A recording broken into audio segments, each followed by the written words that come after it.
Shalom, selamat berjumpa kembali dengan saya Fikar Judika Murni Sitorus. Kita akan mendengarkan firman Tuhan epistel Minggu 11 setelah Trinitatis 11 Agustus 2024. Diambil dari Mazmur 34 ayat 1 sampai ayat 8. Untuk kita dengar firman Tuhan, kita bersama berdoa. Kami selalu mengucap syukur atas kebaikan Tuhan yang melimpah dalam hidup kami. Hari ini Tuhan, kami bersyukur lawatan-lawatan Tuhan yang tidak berhenti dapat kami rasakan. Dan saat ini kami akan dengar Engkau berfirman untuk memenuhi kehidupan rohani kami. Berfirmanlah dalam nama Yesus Tuhan kami yang hidup. Amin. Firman Tuhan dalam Mazmur 34 ayat pertama sampai ayat 8 demikian. Dari Daud. Pada waktu ia pura-pura tidak waras pikirannya di depan Abimelek, sehingga ia diusir lalu pergi. Aku hendak memuji Tuhan pada segala waktu. Puji-pujian kepadanya tetap di dalam mulutku. Karena Tuhan jiwaku bermegah. Biarlah orang-orang yang rendah hati mendengarnya dan bersukacita. Muliakanlah Tuhan bersama-sama dengan aku. Marilah kita bersama-sama memasyurkan namanya. Aku telah mencari Tuhan, lalu Ia menjawab aku dan melepaskan aku dari segala kegentaranku. Tunjukkanlah pandanganmu kepadanya, maka mukamu akan berseri-seri dan tidak akan malu tersipu-sipu. Orang yang tertindas ini berseru, dan Tuhan mendengar ia, menyelamatkan dia dari segala kesesakannya. Malaikat Tuhan berkemah di sekeliling orang-orang yang takut akan dia, lalu meluputkan mereka. Demikian firman Tuhan.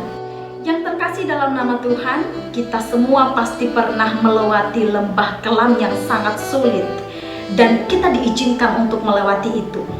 Kadang ada rencana Tuhan yang memang tidak kita mengerti, sesuatu yang tidak pernah kita pikirkan.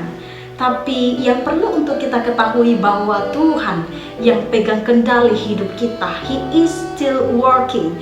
Dia masih bekerja dalam hidup kita, selalu bekerja, always working. Itu yang diperkatakan oleh Daud dan disuarakan oleh Daud dalam perjalanan-perjalanannya ketika menghadapi masa sulit dan ketika juga menghadapi rintangan yang ada di depannya. Dia berkata agar Tuhan yang menunjukkan jalan baginya. Dia berkata dalam Mazmur 24, "Show me your wonderful ways." Tunjukkan kepadaku jalan-jalanmu yang ajaib. Jalan mana yang harus kuambil? Itu yang diperkatakan dan disuarakan Daud kepada Tuhan. Sehingga Daud selalu dalam tuntunan Tuhan, selalu dalam pemeliharaan Tuhan. Dalam nats ini menceritakan sesuatu terjadi di luar nalar manusia. Ketika Daud menghadapi rintangan persoalan, Tuhan ada di sana. Dalam 1 Samuel 19 mengatakan bahwa Daud mendapat ancaman pembunuhan daripada Saul. Ketika Saul cemburu akan kinerja Daud yang luar biasa. Daud mengalahkan orang Filistin dengan membunuh tentara pertahanan orang Filistin yang adalah Goliat dengan tangannya sendiri. Tentu membuat bangsa Israel mengeluk-elukkan Daud, menyanjung Daud, bahkan mereka bernyanyi bahwa Saul mengalahkan beribu-ribu musuh, tetapi Daud mengalahkan berlaksa-laksa musuh. Ini menjadi alasan Saul cemburu kepada Daud dan mengancam akan membunuh Daud. Maka dalam 1 Samuel 21, Daud melarikan diri ke Nob dan kemudian melarikan diri ke Gad dan berjumpa dengan Raja Akis yang adalah raja orang Filistin bernama Abimelek. Ini menjadi sebuah ancaman besar bagi nyawa Daud karena dengan tangan Daud, tentara pertahanan orang Filistin mati terbunuh, yaitu Goliat. Tentu ini menjadi ancaman yang luar biasa kepada Daud. Tapi di sana Tuhan menunjukkan kuasa yang luar biasa. Dengan suara hati Daud, Tuhan menunjukkan jalan kepada Daud dengan berpura-pura gila. Maka nats ini menceritakan Daud berpura-pura tidak waras di depan Abimelek, di depan bangsa itu. Maka Daud dilepaskan keluar dari tangan Abimelek. Luar biasa penyertaan Tuhan. Tentu kalau Daud sendiri yang mengambil keputusan, Daud tidak akan tahu jalan itu. Tapi karena Tuhan yang menyuarakan itu kepada isi hati Daud, maka Daud melakukan tindakan itu. Ketahuilah bahwa Tuhan tidak akan pernah merencanakan rencana-rencana kegagalan. Tuhan tidak pernah mencelakakan orang-orang yang dikasihinya. Ini tidak hanya terjadi kepada Daud, tapi terjadi kepada setiap orang yang selalu mengambil keputusan untuk bekerja sama dengan Tuhan.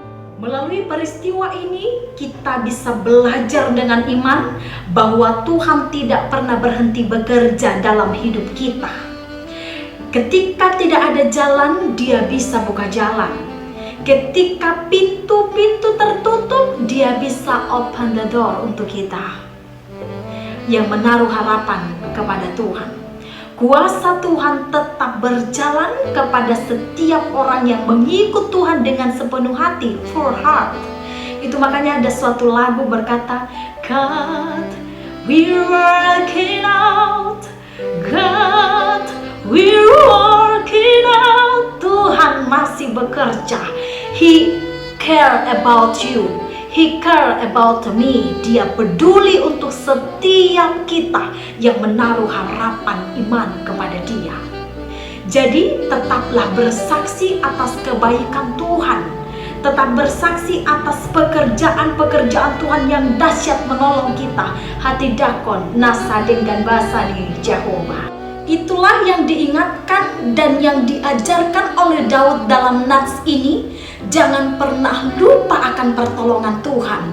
Jangan pernah lupa akan pekerjaan-pekerjaan Tuhan yang mengangkat kita dari jurang kelam, dari kesulitan-kesulitan. Di mana ada kesulitan, ketika kita lepas dari sana, itu bukan karena kekuatan kita, tapi karena Tuhan ada di sana. Dikatakan oleh Daud dalam ayat 2, aku hendak memuji Tuhan pada segala waktu, full time. Puji-pujian kepadanya tetap di dalam mulutku, saitong ma puji-pujianna di bagasan pamangaku. Di ayat 3 dikatakan, karena Tuhan jiwaku bermegah. Karena Tuhan jiwaku bersuka cita, bermegah. Biarlah orang-orang yang rendah hati mendengarnya dan bersuka cita. Muliakanlah Tuhan bersama-sama dengan aku.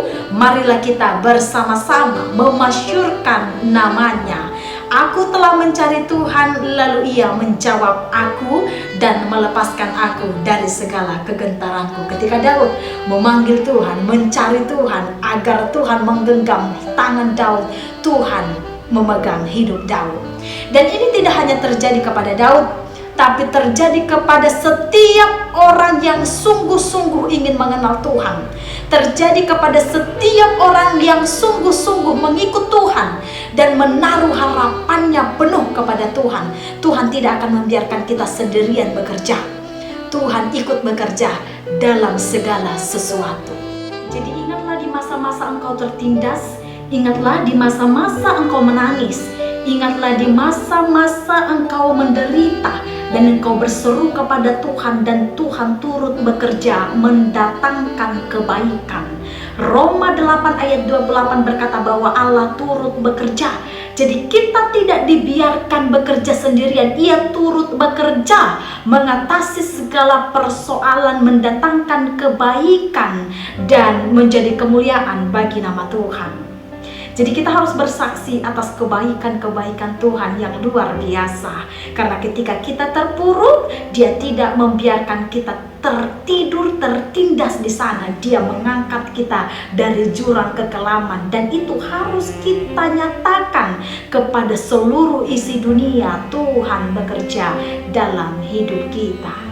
Jangan pernah kecewa ketika keadaan tidak seperti yang kita harapkan. Jangan pernah khawatir ketika kesulitan-kesulitan menyerang dan harus kita terobos untuk menjadi pemenang. Jangan pernah takut ketika orang-orang yang kita percayai tidak pasang badan ketika kita menghadapi kesulitan. Sometimes Tuhan izinkan itu terjadi dan Tuhan replace dengan right person karena God with us, Immanuel. Jadi keterbatasan kita akan digantikan dengan kehebatan Tuhan di waktu yang tepat. Kapasitas ilahi yang akan bekerja ketika kita benar-benar tahu bahwa kita terbatas. Jadi anak-anak Tuhan adalah anak-anak yang menjadi pemenang karena Tuhan bersama dengan dia. Jadilah seperti Daud yang selalu mengucap syukur, maka mulia Teo dengan bahasa ni Jehovah. Dan lupa ibana di holong ni rohan ni Jehovah. Dia selalu maka tidakon bersaksi atas kebaikan Tuhan.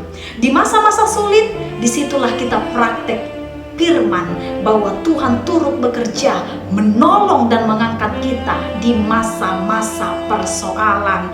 Jadi Tuhan selalu persiapkan yang benar-benar baik untuk kita ketika kita benar-benar yakin penuh kepada Tuhan bahwa rencana Tuhan tidak pernah gagal dalam hidup kita. Tuhan izinkan persoalan terjadi, Tuhan izinkan penderitaan terjadi, Tuhan izinkan kita menangis suatu saat, Tuhan izinkan kita bersorak-sorai dan bermegah seperti yang Daud rasakan. Dan jadilah pemenang, Tuhan berserta kita. Amin. Kita berdoa. Bapa Surgawi, kami mengucap syukur untuk firman-Mu yang memberi kami kekuatan bahwa Tuhan selalu beserta kami dan menjadikan kami pemenang dalam menghadapi segala persoalan. Dan biarlah kami mempersaksikan kebaikan Tuhan sebagaimana Daud selalu mempersaksikan Tuhan dalam perjalanan hidupnya. Kami serahkan hidup kami ke dalam tangan-Mu dalam nama Yesus. Kami bersyukur. Amin.